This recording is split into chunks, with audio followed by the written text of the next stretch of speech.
A noite em Jerusalém não era como as outras. O vento parecia gemer entre as pedras, e até a lua se escondia atrás das nuvens. Havia algo estranho no ar, algo que fazia até os soldados mais endurecidos tremerem por dentro, mesmo sem entender por quê. Na cruz, no alto do monte, estava o Filho de Deus, ferido, sangrando, com o corpo despedaçado. Mas o que os olhos humanos não viam era ainda mais terrível. Atrás daquela cena havia um outro campo de batalha, invisível. O céu inteiro se agitava.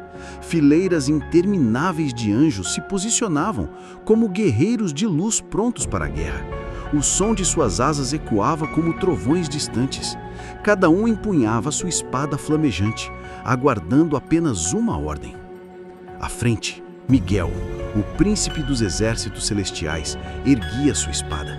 Seus olhos estavam fixos na terra, ardendo como fogo. Ele já havia derrotado dragões, lançado rebeldes ao abismo, vencido guerras que os homens jamais poderiam compreender. Mas agora seu coração queimava de um jeito diferente. Porque o que estava acontecendo com o filho não era apenas injustiça, era blasfêmia.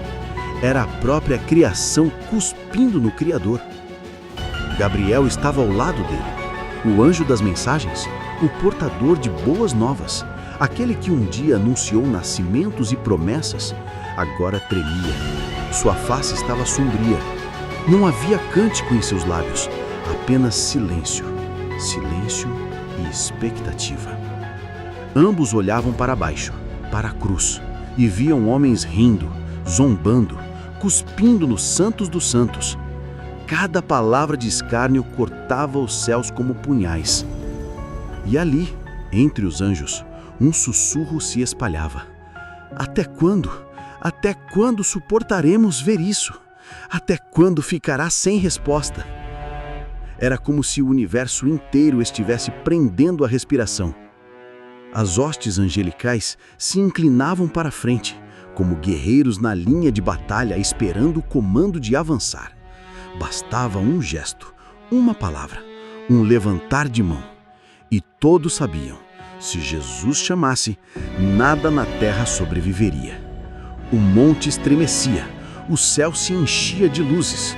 Os anjos batiam suas espadas contra os escudos, um som grave e retumbante, como trovões anunciando tempestade. Era a preparação para o fim. Mas o filho permanecia em silêncio. Os homens não faziam ideia do que estava prestes a acontecer. Achavam que estavam apenas matando mais um condenado, mas sem perceber, estavam brincando com a beira do abismo. Os céus aguardavam. Miguel aguardava. Gabriel aguardava. Cada anjo, cada criatura celeste aguardava. E a história da humanidade estava suspensa em um fio invisível, prestes a se romper. As horas passavam como séculos. Cada segundo era uma eternidade diante do sofrimento da cruz.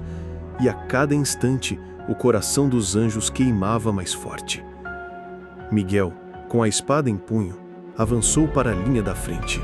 Sua voz soou como trovão. Preparem-se, o filho está sendo humilhado diante dos olhos da criação.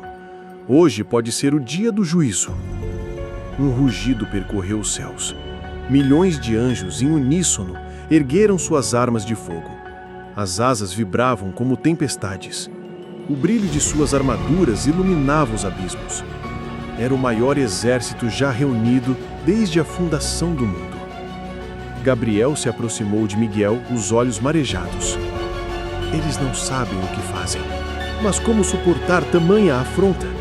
Como permitir que o santo seja tratado como maldito? Lá embaixo, os homens continuavam. Riam, jogavam sortes pelas vestes, batiam no peito dizendo que eram justos. E diante disso, cada anjo sentia dentro de si o desejo ardente de descer e acabar com tudo.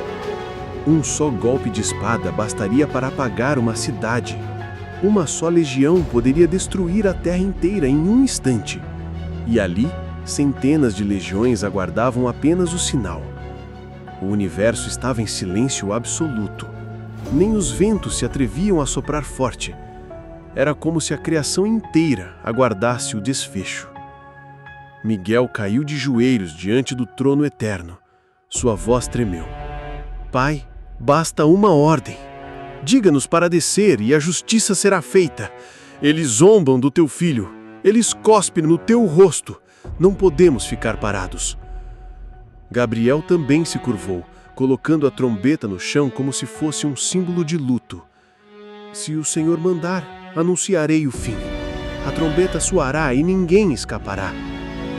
Mas do trono havia silêncio. Um silêncio pesado. Um silêncio que feria mais do que qualquer espada. O coração dos anjos se partia. Não compreendiam, não aceitavam. Como podia o Todo-Poderoso permitir tamanha afronta? Como o filho, que poderia reinar sobre as nações com um cetro de ferro, permanecia preso em um madeiro como o pior dos criminosos? A terra parecia zombar não apenas de Jesus, mas do próprio céu. E cada riso, cada golpe, cada palavra de escárnio soava como um chamado à guerra.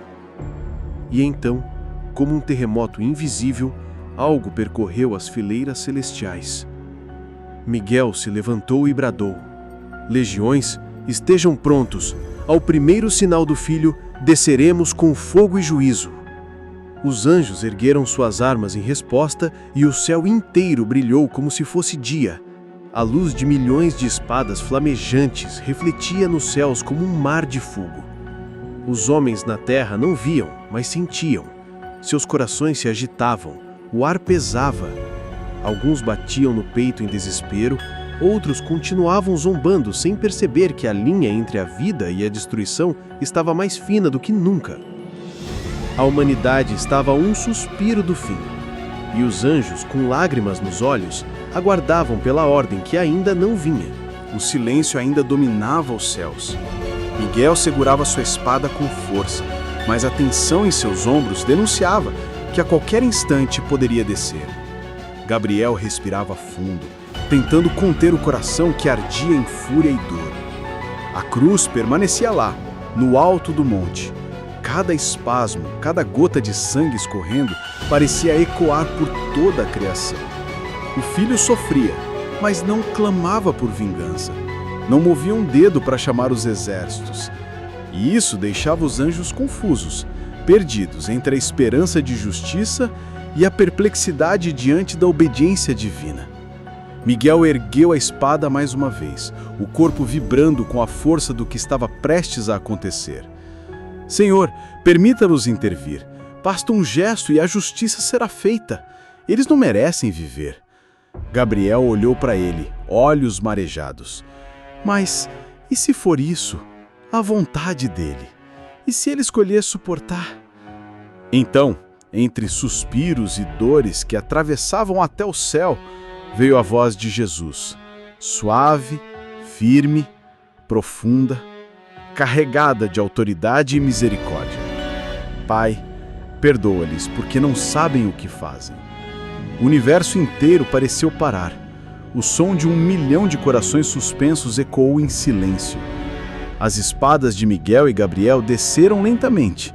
As lágrimas começaram a correr, quentes e luminosas, refletindo a luz divina ao redor.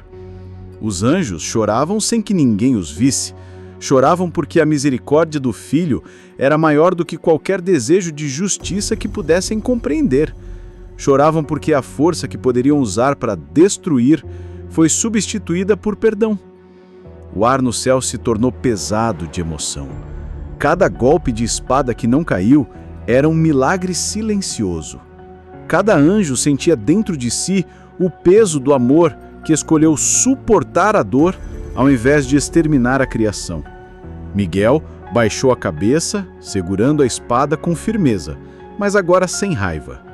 Gabriel, com as asas tremendo, olhou para a terra e percebeu. Os homens ainda não entendiam, ainda zombavam, ainda agiam como se o mundo fosse deles, mas a decisão do Filho tinha mudado tudo. O juízo não desceu. O sangue derramado não foi vingado com fogo ou espada. O que parecia um instante prestes a destruir tudo, se transformou numa demonstração de graça que ecoaria pelos séculos. E naquele momento, a cruz deixou de ser apenas madeira e carne ferida. Tornou-se o símbolo de que o poder verdadeiro não está em destruir, mas sim em escolher amar mesmo quem o mundo mereça raiva. Miguel e Gabriel, lado a lado, sentiam o coração partido, mas também preenchido por uma reverência silenciosa. Eles haviam preparado o exército para o fim da humanidade, mas foram os primeiros a aprender que a misericórdia pode ser mais poderosa do que qualquer espada. E assim, o céu voltou a se acalmar. As legiões recuaram, as lágrimas secaram lentamente, mas a lembrança daquele momento jamais seria esquecida. A história humana continuaria, marcada por aquele instante em que o juízo poderia ter caído, mas a graça escolheu reinar. Se você está gostando de descobrir essas histórias não contadas da Bíblia, deixe seu like e se inscreva no canal Deus Cobrindo. Ative o sininho para não perder nenhum conteúdo que vai mexer com sua visão sobre as Escrituras.